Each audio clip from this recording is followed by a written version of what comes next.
Buenas tardes, mi nombre es Vanessa Caterina Perea Durán y vengo a explicarles qué es política pública. Entonces, política pública surge de la necesidad de responder a una situación crítica y adaptar las normas y procedimientos a los cambios sociales, económicos y ambientales, con el fin de proponer una sociedad más equitativa en cuanto a igualdades y oportunidades. Es decir, el objetivo principal de las políticas públicas incluye mejorar la calidad de vida y proteger al medio ambiente, asegurando el bienestar económico de la población. Por definición, tenemos que Tamayo en 1997 dice que las políticas públicas son el conjunto de objetivos, decisiones y acciones que lleva a cabo un gobierno para accionar los problemas en un momento determinado y según los que los ciudadanos y el gobierno consideran como prioritarios. Características de estas políticas públicas es que son orientadas hacia el interés público, son de carácter gubernamental y tienen un marco legal y un proceso dinámico.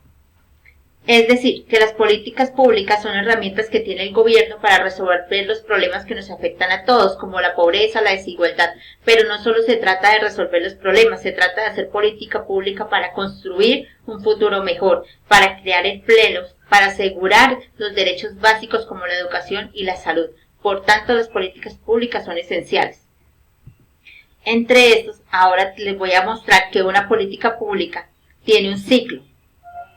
Entonces, el primer ciclo es la identificación del problema. Es la identificar un problema de orden público y que requiere una atención gubernamental. Implica la recopilación y el análisis de datos, el hecho de comprender la naturaleza y el alcance del problema, así como quienes están involucrados. Y la formulación de política implica el diseño y el desarrollo de la estrategia que vamos a abordar sobre este problema. Requiere un análisis exhaustivo también de datos y quiénes están involucrados, qué actores están involucrados y quiénes son relevantes o qué política podemos hacer relevante e impactante para solucionar este problema que tenemos. Aquí entonces la tercera es la adopción de la política, es aprobada por autoridades competentes. Entonces, en esta fase la política se aprueba mediante un proceso formal, una promulgación de una ley o la emisión de un decreto, y en su implementación son las acciones concretas. Esto se traduce a cuánto dinero se va a destinar y la capacitación del personal. Y en la implementación del problema, en la implementación de la política pública están los instrumentos de políticas públicas. Sobre eso vamos a hablar más adelante. Luego está la evaluación, que se centra en medir la efectividad y el impacto de las acciones implementadas, y a su vez está la revisión y los ajustes. Esta revisión y ajustes se basa en la primera evaluación, es decir, es el hecho de ir ajustando y haciendo cambios a esa evaluación o a esa que se encontró como fortaleza o debilidad, para irla ajustando a un futuro, a las circunstancias sociales y económicas del futuro. Recuerdan que les dije que les iba a hablar de los instrumentos. Los instrumentos en políticas públicas hablan en la parte de la implementación, ¿sí?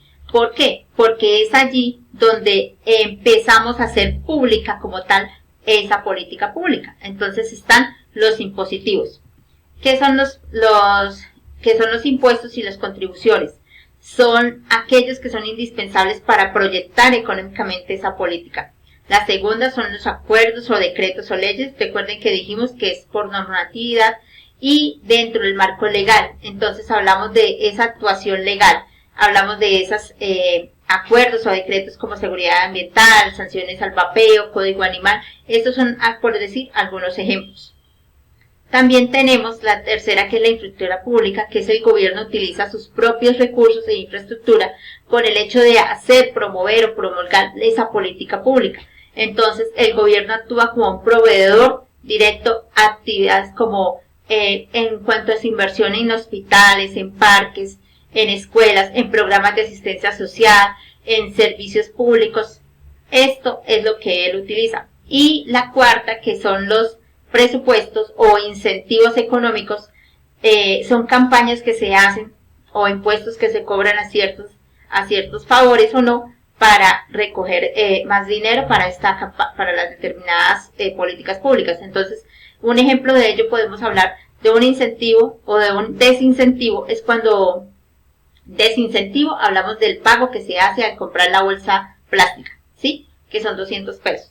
Y incentivos es por lo menos las tasas de intereses o los subsidios que se dan al comprar a la compra de vivienda usada. Entonces, esas son la forma del gobierno como de presionar o de hacer que la comunidad siga la política pública. El quinto es la disuasión, es decir, son los instrumentos de información o persuasión que se utilizan. Son campañas, son elementos de comunicación y educación, como campañas de concientización que hemos visto sobre plásticos de un solo uso, reembolsa el planeta, esas campañas que tenemos en los colegios para dejar de fumar. Todo esto es con el fin de modificar actitudes y decisiones de manera voluntaria. Eso es todo, muchas gracias.